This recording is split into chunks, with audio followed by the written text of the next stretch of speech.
podcast of The Jason Gregor Show from TSN 1260. Powered by Sky Residences. Live up, play down in the heart of Ice District. Stylish 1- and 2-bedroom homes starting from $320,000. See it for yourself at liveskycondos.com.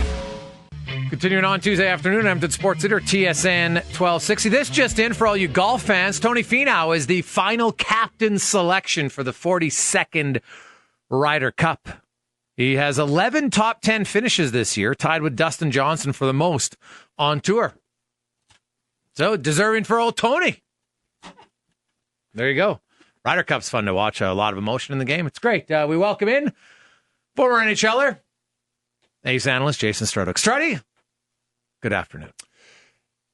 Busy Oh, weekend. there's lots going on. As we prepare for the program, we're all sending emails around. I was like, honestly, we need like a 5-hour show tonight because there's a lot to get to. And all sports. That's the great thing. All over the map. Also, the Oilers have signed Alex Chiasson to a PTO. So they're really trying to build up that. So you got Chiasson, you got Upshaw. Garrison, maybe, who knows, maybe Jason Chimera. Does he get invited on a PTO? He's hanging around here. Why not have him come take a look at it? I don't know whether that's, but I'm just saying that's 3 for sure. Yeah, like if you're Chimera now, would you come in with 2 other guys on PTOs already as a forward? Or would you go to similar players? Would you go to another team instead? What do you think? Okay, I'm gonna put you in my shoes. If the Oilers had asked me to come back on the PTO after my last year with the Oilers, I might have done it because it's here. But the idea to go all the way to Nashville, I'm like, I don't know, it's. But with numbers now piling up on PTOs, plus you already have kind of Drake Caggiula there. You already have Juju Kara. There's kind of maybe that fourth line winger spot. There's some depth a little bit there. So yeah, it would make you question. But I guess the thing is too, you also have to let it Greg's like this, that if he comes here and he gets to play a lot, he's getting more audition time for other teams, right? So where am I going to get a chance to play? That might just be here at the Oilers. So yeah, it's an interesting conversation trying to figure out how to put it all together. But Chiasson, that's weird. Like if I'm an Oilers fan, I'd ever see Chiasson or Upshaw on this team. Off my top of my head, the way Upshaw plays, I'd probably rather have Upshaw. What do you say? Like they're not that dissimilar, is that a word? Well, you got one who's a right shot and one who's a left shot. That's probably the one difference. I think Upshaw's a little bit more of an aggressive forechecker. Chiasson probably a little bit better of a finisher at times. Now, Chiasson did, of course, win a Stanley Cup with the Washington Capitals last season. Granted, wasn't playing a ton by any stretch. I think he did play 16 playoff games, right? So, okay. He wasn't just a guy playing 1 or 2 minutes. Big body, like he's huge. He's 6'4", 210. Right now, he doesn't play overly physical. That would maybe be the thing. But I think if you're Chiasson, you look and say, man, for a team really void of right shots, it makes sense for him to come try it here. But Upshaw, yeah, it's a good question. I would probably lead, if I had to pick, I'd probably lean a little bit more to Scotty Upshaw. Their points were basically break even last year, right? I think it was 19-18. Upshaw had more assists. Chiasson had 2 more goals.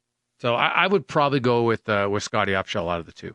I think when the numbers are relatively similar, I recognize that Scotty is older than Chiasson. What is he? Probably Chiasson's 27. So you're looking at players quite a bit. So maybe you're thinking maybe we can get Chiasson going, and he's a guy that can now stay in our group for a number of years.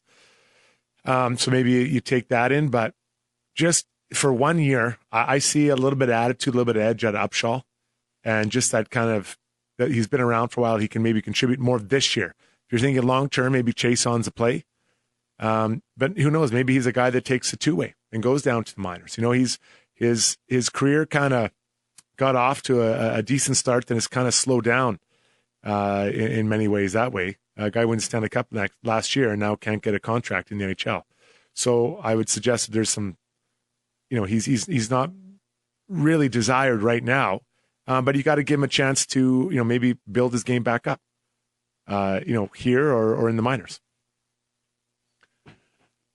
Yeah, again, depth guys, and your depth can help. They're not going to be major difference makers, but interesting, the Oilers with 3 veterans now in on PTOs, which I think what that does, Struddy, it just illustrates to the other veterans, hey, we need a good start. We need this to be competitive. Don't rest on your laurels.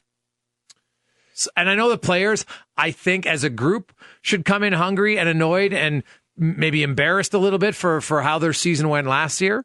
This just adds to it somewhat. And, who knows? Maybe both of them could sign. Although I have to look now at the Oilers' overall. 44. Is it 44 contracts? No Nurse. Yeah, well, Nurse is 45. 45. Now, I think, though, out of those contracts, are they? Well, yeah, that obviously doesn't include guys who have signed who are going back to junior, like right. Samorikov, who goes to junior. Bouchard, if he's signed, goes to junior. That doesn't count. Maximov's happened, so sure. So yeah, the Oilers definitely have room if they want to sign them. Okay, well, does this maybe make you question if they think Pontus Ahlberg is a solution? At 650s in the minors, there's no blood on your hands. As far as there's no cap hit. Yeah, but I don't think either one of these guys are going to get a contract that's going to count against cap either. No, but what I'm saying is this maybe they wanted some pressure on Pontus. They want to put pressure on him. Maybe they want to put pressure on Ty Ratty. Maybe there's, because if we're just going for the forwards, Connor, no problem. Leon, Milan, Nuge, Strome, Reeder, Cassian. He's got 2 more years at $2 million. Drake Kajula, he's not going anywhere with $1.5 million.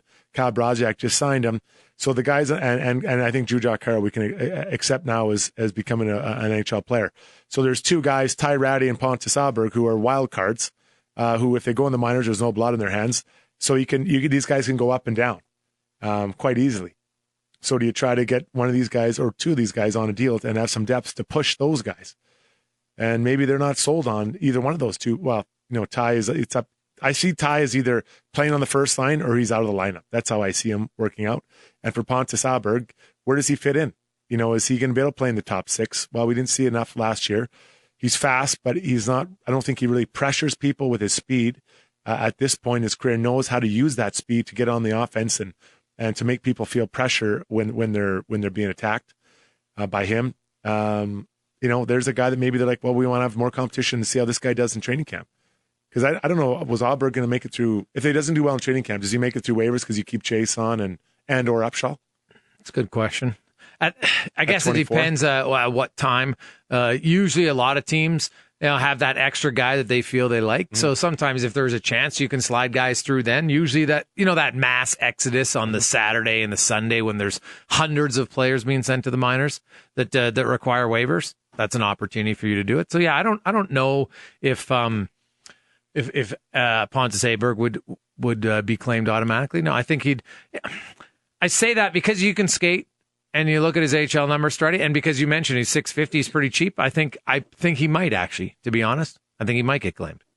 I like the idea of Ahlberg. I like the idea of the speed. I believe he's a right-hand shot. I like all of that. Was he a right-hander? Maybe he's left. I'm misremembering now, as they say. No, he's a righty. I should never second guess myself. But I like the idea of what he can be and what he could be. But, based on last year, I didn't see it enough. And quite frankly, we didn't see it that much at all. So can he get it going and make that happening? So I guess I think that this, to me, is saying they want to make sure that these guys know there's pressure on them. And if they don't do it, they'll bring in guys that have done it before at the NHL level for a long time.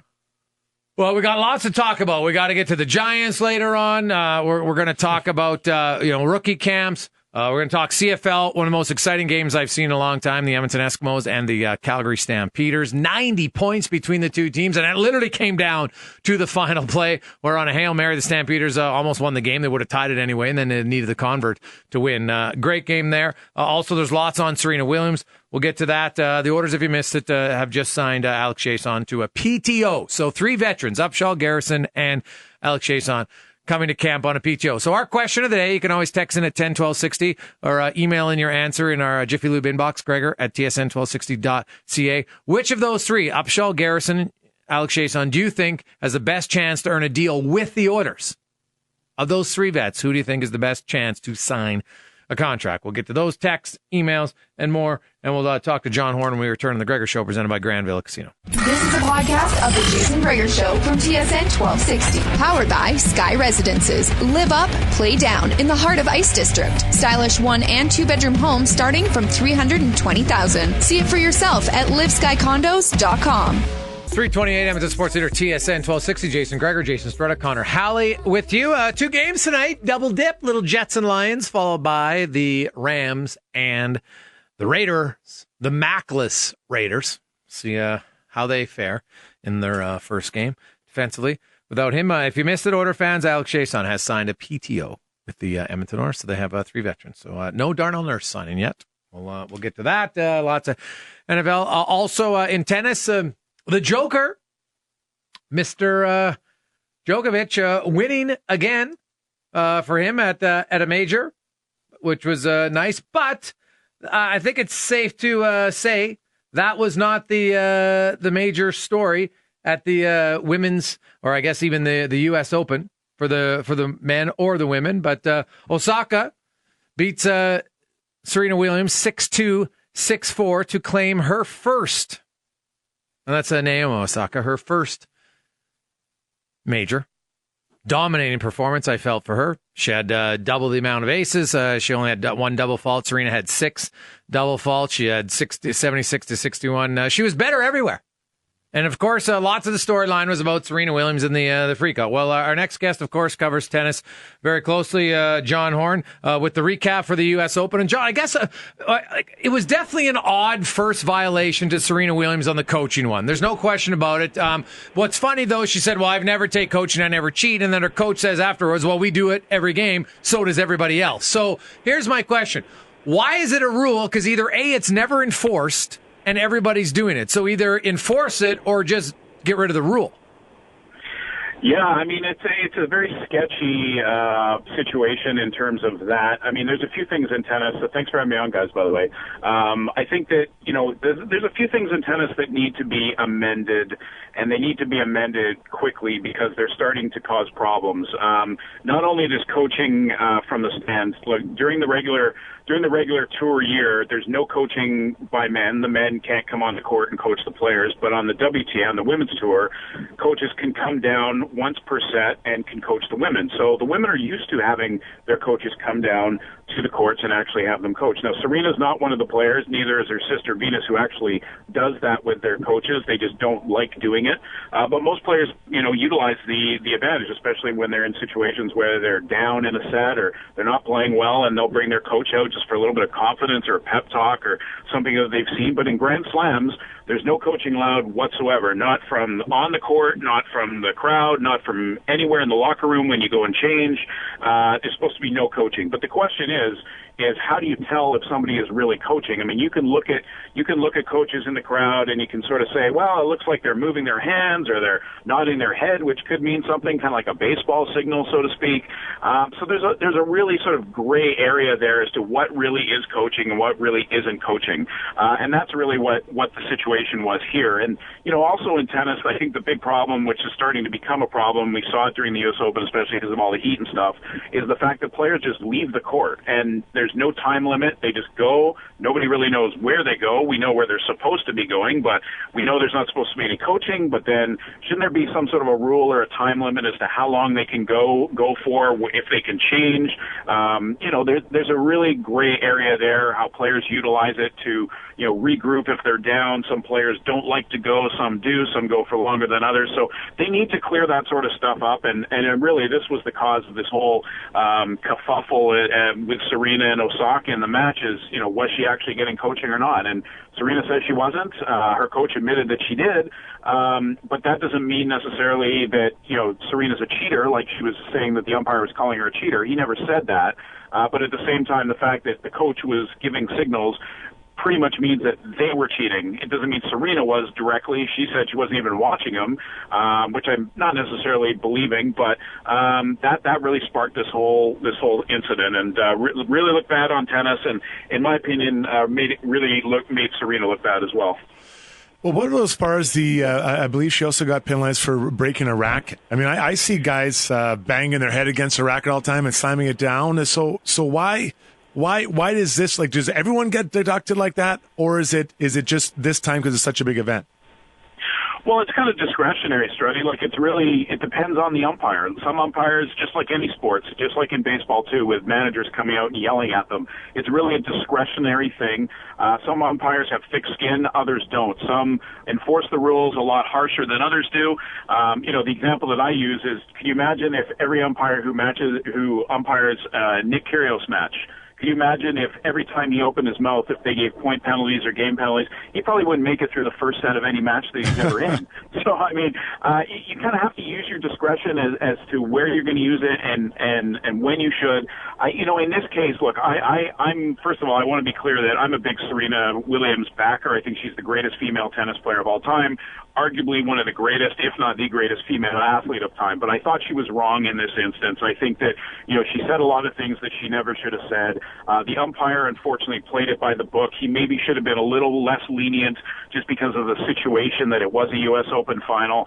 But a lot of the things that Serena did warrant the fact that she did get the point penalties. She got the warning for the coaching thing. Then she got a point penalty or a point penalty, yes, for the racket smash, which, to answer your question, that does usually happen. If a player smashes their racket and smashes it the way that she did, usually you're going to get a penalty, whether it's the point penalty, if you've had a warning beforehand or just a warning, you're going to get some sort of violation for that. You're not going to get away with that. So I agree that she should have there. The big question is whether or not she should have got the game penalty when she did for what she said. And look, everybody talks about the fact that she said that to the umpire that she called him a thief. And that's where it all came from. It wasn't just that. I mean, she said a lot of things. She didn't use coarse language. She didn't use coarse language or anything, but she did start saying she called him a liar. She questioned his coaching ability or his umpire ability. She said that he was attacking her character, that he'll never referee another match that she ever plays. She pulled out the gender card and started saying stuff. There were really a lot of things that built up, and I think the thief thing was the final thing, and she turned her back on the umpire, and that's when he just sort of said, enough is enough. Well, should he have done that? Maybe not, but he did play by the rules, and, the USTA, who runs the tournament, agreed that she shouldn't have done all that stuff, and they fined her $17,000. So, she got 1.8 for losing in the final, so it's really chump change. It's like $2 to you and I, but it still sends the message that she was wrong and that the USTA thinks that she was in the wrong. John Horn joining us, and see, here's the thing. I think Serena Williams is one of the greatest athletes of this century. She's been dominant. Sure. You could say greatest tennis player, as great as Roger Federer. She has really dominated her sport just as much as he has on the men's side. But in this case, I thought she was just simply wrong, and I agree with you, John. It wasn't people like, he called her a thief. No, it called her. She said he was a liar. Then she said he had no character. Then threatened, you're never going to be. And then she actually said, well, don't talk to me, right? So he was very calm. So he said, okay, you know what? I'll diffuse the situation. He listened and talked. Then she just kept coming back, and at some point, he's got to be like, okay, now you just think you're in control. And he's like, okay, you're done. Here we go. Violation. And the thing was, when she was given that, it was 10-5 in overall games at that point, right? It wasn't like that's what cost her. And so to me, that's where I got frustrated, is people were just like, this cost her. No, it didn't. She was getting beaten handily up until that point.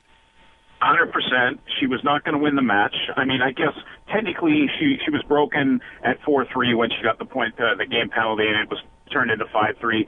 Technically, she could have broken back, and it could have made it 4-4, but the way she was playing in the first set, the way she was playing in the match, it wasn't the Serena Williams that we've seen before. Naomi Osaka, who had a great tournament, 20 years old, her first Grand Slam final, full credit for the win, and she played really well. She was going to win the match. I don't think there's any question that, even if Serena did make it 4-4, I thought Osaka was just the better player, and for sure, I think she was going to win the match. I really just didn't like the way that it looked on Serena. And she brought up another point, which I thought was ridiculous, is that she said, this happens to me every year at the U.S. Open. Well, no, it doesn't. No, it doesn't. Mm-hmm. It's happened before. A couple of things have happened before. In 2009, which some people may forget, is that Serena was unhappy with a foot fault that was called on her, And she went right up to a lineswoman, right in her face, and said that she would shove the effing ball down her effing throat. That was in 2009. Now, that was still 9 years ago, but still, she said it. She's had some incidents before with matches on court where her behavior has not been like this, but has been, a little bit, questionable. I know some tournaments haven't really liked the fact that she's pulled out of a tournament very late. Like she said, she's going to be there. She's in the draw. They make the draw, and then at the last second, she pulls out and gives some sort of lame excuse. Granted, she has at times had legitimate excuses, but tournaments know that Serena, when she's in the draw, she's not necessarily going to be in the draw at the time the matches actually start. So there is a little bit of that too. And I'm not taking away from what we've said, and like you said and I said, greatest female athlete of all time, greatest female tennis player of all time, arguably one of the best athletes of our era. But when you start doing things like that people remember that stuff. And I'm not saying that the chair umpire, Carlos Ramos, remembered what happened in 2009, and he was maybe at another tournament where she pulled out, and he didn't like that either. This guy's a pretty good referee. I mean, he's a gold badge umpire, as they call it, one of the best in the sport. So he wasn't just thrown in there. He earned his way into that final. And I think that I'm not saying that everything he did was right, but he handled himself pretty calm, cool, and collectly. Didn't see any coarse language, didn't see really any hand movements. There was one moment where she told him to don't talk to me anymore, and he stopped talking to her. And I thought that he handled it pretty well. And I just thought that Serena, for the role, the woman that she is, and the role that she plays, the ambassador of the sport, just didn't look very good. And not to say that men's and women's tennis are the same, but I honestly can't imagine ever seeing, and I will buy somebody lunch at their favorite restaurant if they can find this video for me, of Rafael Nadal or Roger Federer doing anything close to what she did either on Saturday or in 2009, because it just has never happened. And I think that goes down to respecting the sport and the way that you perceive yourself and that sort of thing. I just can't imagine, even if they're not happy with the situation, and believe me, Federer and Nadal have had run-ins with umpires, nothing like that, that they would never do something like that. And I just thought it was really poor form on Serena's part, unfortunately. We're talking all things U.S. Open related with John Horn. John, on the other side with the gentleman, were you surprised how the Joker, Novak Djokovic, kind of just had a pretty easy way with Juan Martín del Potro?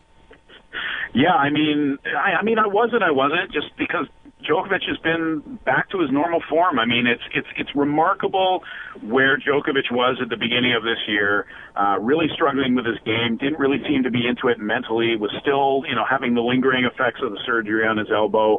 And there are a lot of questions floating around as to whether he had the enthusiasm to play anymore. Did he want to play? What was his, he got $100 million in the bank. You got 2 kids now. He's done so many things. What does he really need to do? And then he pretty much flicked the switch just right in the middle of the clay court season. And he started the year like 6-6, and I think he's only lost 3 or 4 matches since then. He's won 22 of 23 in a row now. He goes on a run right before Wimbledon. He gets to the Queen's Club final. Probably should have won that match against Cilic. Didn't. Then goes to Wimbledon and waltzes through Wimbledon and plays a really good final and wins a couple really tough matches. And then he goes to Cincinnati, a tournament he's never won. Wins that tournament, beats Federer in the final, first player ever to capture all the Masters 1000 titles, which was impressive. I think it's a really good run that he's on. He's playing really good tennis. He looks like the Djokovic of old. He's got the roar of when he gets out there and he starts roaring at the crowd, and he's hitting the ball well from his forehand and his backhand. His mobility is good. He's serving well. He just looks like the Djokovic of old. And I think earlier this year, many people thought that was never going to happen, and he showed it throughout the U.S. Open. He showed it in the final, and Del Potro's had a great hard court season and won more matches on hard court than any other player. And Djokovic, I won't say he dusted him, but he made it look pretty easy yesterday. And I think it's impressive, the fact that where he was to now the number 3 player in the world again, and playing some really good tennis. So I'm glad to see him back. I think he's important for the sport. He's got a huge following, and I think it was impressive just the way he did it. And he got another $3.8 million in his bank account for it, so he'll be okay with that too. John, great to catch up with you, man. We appreciate it. We'll talk to you again soon. Yeah, enjoyed it, guys. Thanks for having me, and always enjoyed talking tennis. It's always fun. You betcha. That's John Horn, been covering the tennis beat for a long time. And you know what? Serena's still great. one bad day at the office doesn't change anything. To me, I had a little bit of an issue when you try to make everything about sexism or racism. And in a case like that, you know what? She stepped over the line with some of the things she said. Really, end of discussion. Now, if you didn't like the first violation, okay, sure. But you know what? The second one is pretty much clear cut. Everybody gets it. And she knew she had the first violation. And even when she got the second one, she loses 1 point.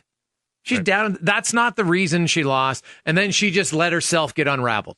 She controls her own emotions. She chose to get unraveled, freak out at everybody.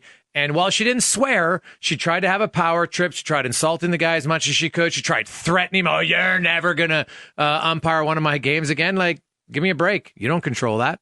And to try to threaten. And sadly, she's done that before with the ball lady. Basically, jam it down your throat because you made a missed call. Like, it's just, she was in the wrong for a short period of time. It does not mean I've lost any respect for her. People make mistakes. I was more put off by the trying to make it all about sexism thing. And I trust me, anybody, you can talk to any of the females in my family. I'm very supportive of women, right? It irks me to no end when you got guys who have patriarchal ideals. But in this case, I didn't see it as a male-female thing, the way she was talking to the umpire, who was completely respectful in the whole thing. 3:44, we'll take a quick break. When we return, we're going to get to the Eskimos, the Oilers, and Strutty's Giants next on The Gregor Show, presented by Granville Casino. You've been listening to a podcast of The Jason Gregor Show from TSN 1260. Powered by Sky Residences. Live up, play down in the heart of Ice District. Stylish 1 and 2 bedroom homes starting from $320,000. See it for yourself at liveskycondos.com. Somebody took an L last night. We'll see if they bounce back, Strutty. New York Giants. Although Strutty came in like, you know what? Hey, I'm totally happy that your team lost. Yeah, but so we come in, you and Grant are just like, couldn't wait for me to walk through Grant the door. Couldn't wait. And Grant's a Cowboys fan. Yeah. So I'm like, what are you? You shouldn't even be opening your mouth right now as a Giants fan. I wish I would have had a picture of it. So there's a Cowboys fan and a Giants fan standing in studio. And I'm like, okay. I said, why don't you guys just have a bet on which team will have the most wins? Utter silence. Both of them look at each other. No, we're good. So neither one of you really have that much faith as a Cowboys fan or a Giants fan. And you don't even have enough faith to look and say, man, the Cowboys yesterday, Struds. I think at one point in the game, the Panthers had 16 plays in Cowboys territory, and we're in the third quarter, and the Cowboys had 1. They had crossed midfield once. No, listen, I get that it wasn't beautiful. And listen, I am a Giants fan, and I will be forever. I'm not that type of person that just jumps off the bandwagon when things get tough, like some people we know in this show.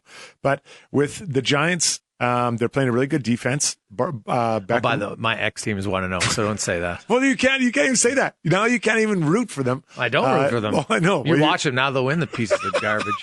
So, but Odell Beckham, 111 yards, Saquon Barkley or Saquon as I like to call him. I thought he was pretty good, over 100 yards for him.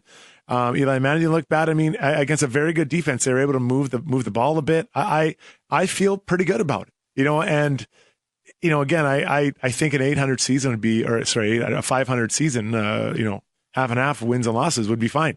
So I can live with it, but let's bring in our resident football guru, a guy that is, you have your own problems with the Chargers. We won't get into that. But when you sit back and look at the Giants against the Jags, I mean, I don't think this was an unexpected loss for this team. No. I mean, even before Saquon broke out that, 68-yard run, I wasn't too concerned. He's going up against a very good defensive line in the Jacksonville Jaguars. Their front seven might be the best in the league. So I wasn't even expecting to just dominate throughout the game, but that's what Saquon Barkley does. You watch him at Penn State, he breaks out those big runs. It seemed like every game he was hitting a 50-plus yarder, so that wasn't too surprising for me. But yeah, I like your optimistic, Struds. As a Chargers fan, I'm not too concerned yet. I'm more concerned about Joey Bosa than I am about the rest of the team.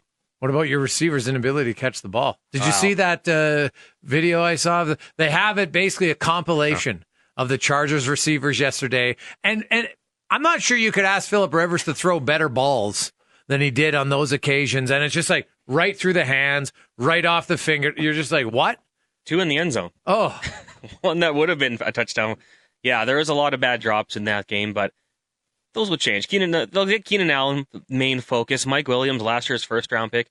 I don't think he had a reception in the first half. He finished the game with 80 yards. I think next week maybe he'll be more of a focal point. Travis Benjamin, man, he's got a history of making dumb plays and bad drops. He's got great speed, but he's not going to go contest too many 50-50 balls or anything. The Tyrell Williams ball in the end zone really surprised me because in the past he's had great hands, but you're right. I don't think Rivers could have thrown a better ball. I'm not too concerned, though. They got the Bills next week after what the Bills did the Ravens yesterday. Well, let's talk on the other side of the ball for KC. You watched the whole game. Patrick Mahomes, what do you throw? Did he have 4? Did he have 4 touchdowns? 3. 3 touchdowns? Well, he had 4, but 2 of them were literal. He just tossed them in the air. Right. Kind of end around. Did he end up with a 4th? Yeah, he had 4 in the end. The 1 yard line, right? Yeah, so he looks great, man. That guy, he threw one, and Derwin James actually broke it up, but it was just a flick of the wrist, and it went like 50 yards to the end zone. If there's ever a point where, and he's got the mobility as well, but if he can just generate some time and let his receivers get open, because they've got a few guys with such great speed, man, they're going to find some busted coverages and make some big plays. Tyreek Hill is a heck of a he's a heck of a player. Well, how fast is that guy? I think 4.24 40-yard. He had Olympic speed.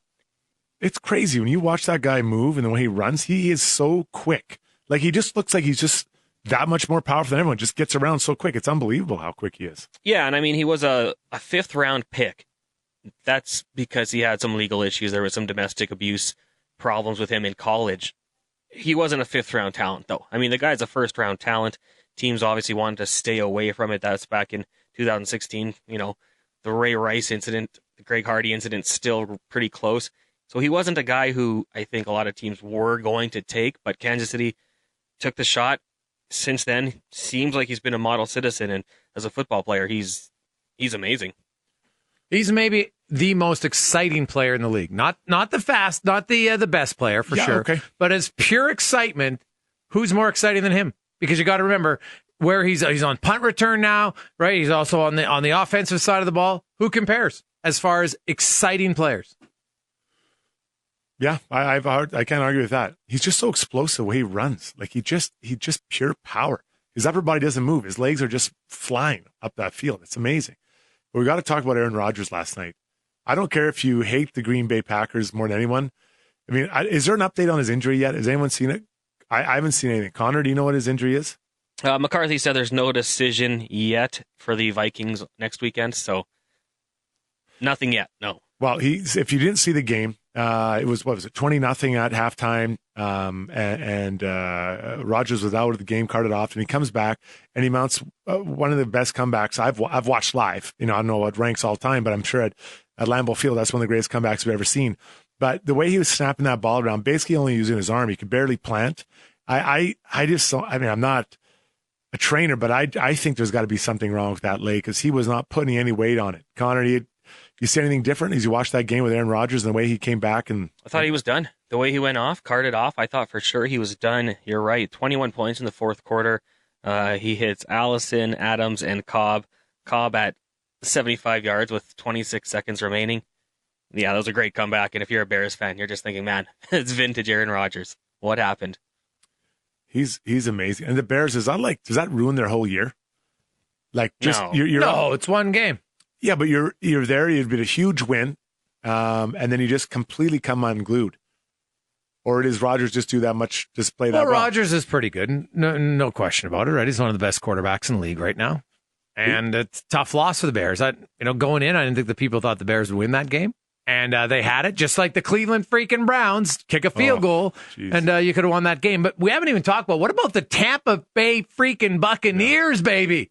Who had Fitzpatrick? Anybody? No one had him in fantasy. I don't think anybody would have had him in fantasy. And he absolutely shredded the New Orleans Saints. Now, their defense, it's not like they have a history of being a dominant defense. People thought they'd be better this year. But my goodness, he was just passing the ball around like it was the Sunday afternoon playing scrubs. It was pretty impressive. It was actually really impressive, the way he did and how it came together. Jameis Winston, he's got 3 more games, right, Connor? 3 more games. 2 more. He had a 3-game suspension. Only 3 games. Yeah. Yeah, like Fitzpatrick, he was 417 yards, 4 touchdowns, 21-28. Now, a lot of people thought the Bucs would be 0-3 because of their schedule, right? Like, they have really hard first 3 games. They have the Saints. I think it's the Vikings, and they got the Steelers, or it's the Rams maybe next. So they could still be 1-2. And it's only 1 game, but, and hey, the Saints offense Drew Brees, 439 yards, 3 touchdowns. He was 37 of 45. Kamara, now, was a beast receiving again. He had 9 catches for 112 yards. He had 2 short touchdown runs as well. Their offense is dynamic, but my goodness, they can't play defense. But they're fun to watch. I'll say that about the Saints. Like, the Saints games are entertaining because they're high octane offensively and they can't stop a lot defensively. And this is the offense I thought we'd see from the Tampa Bay Buccaneers last year. Mike Evans, Deshaun Jackson, both 146, 147 yards each. Deshaun Jackson goes down with a concussion late in that game, which might be a problem for them going forward because, man, when he's healthy, he can still stretch a defense. But it's interesting to see that Fitzpatrick finds a way to do it when Jameis Winston couldn't. Yeah, Jameis Winston. I mean, there was some talk before the season that his spot might not be solid when he comes back. It's only one game, and we got to be a little perspective, but pretty impressive start by him. And Steelers fans, come on. You got to be disappointed. You can't beat the Browns. Do you think it changes anything for Le'Veon Bell? Probably not. Who was it, Connor? Who was the guy? Yeah, that's Connor. Yeah. Yeah, 2 touchdown runs. He was very good, no problem. But had a key fumble in the fourth quarter. But the fact is, that team could not put away the Cleveland Browns, who have 1 win in the last 2 years. That's what it comes down to. Like the Steelers, now the Browns, they should have won that game. You get the turnover, you get the interception, you're down inside the 30, and you get the field goal block. Man, that's brutal. But that's a step forward for them. It's only 1 game for the Steelers. And is Le'Veon Bell there? Do they win? Maybe. Right? Because maybe he doesn't fumble like Connor does. We'll see. But I think the Steelers maybe have a little bit more issues. Or maybe the Browns have improved more than we think. Well, I loved when they were showing the ticker across and said Cleveland Browns 0-1, best start since 2014. Like, that just cracks me up. That's the funniest thing that was going across the ticker below their game. But, whatever. It's a step in the right direction for them. If you're Pittsburgh, I think you're like, okay, what did we just do? We just tied this team that's been so bad. Tyrod Taylor, I don't know. He wasn't great. He wasn't bad. Carlos Hyde was pretty, he kind of did. He banged it out, lots of carries. But that Connor, I thought he looked pretty good. What do you think about him, the running back for Pittsburgh? Yeah, for sure. I mean, with the lineman we saw last week leading into this game saying, had he not had cancer in college, he's probably a first-round pick. I don't know if that's necessarily true, but he was very highly touted when he was playing at Pittsburgh. He did the job. Would Le'Veon Bell have done better? We'll never know, but you would think so. He's top 2-3 running back in the league, probably a little bit more versatile. But no, I think if you're Pittsburgh, he's not your issue. Le'Veon Bell's not the problem. Your problem is Big Ben throwing interceptions and your defense not being able to stop the Cleveland Browns. 4:03. Let's get to Connor Halley Sports Center update brought to you by Papa John's. Go to papajohns.ca, put in the code word KIDSPORT, and you will get 30% off your order, and 10% will go towards KIDSPORT. papajohns.ca.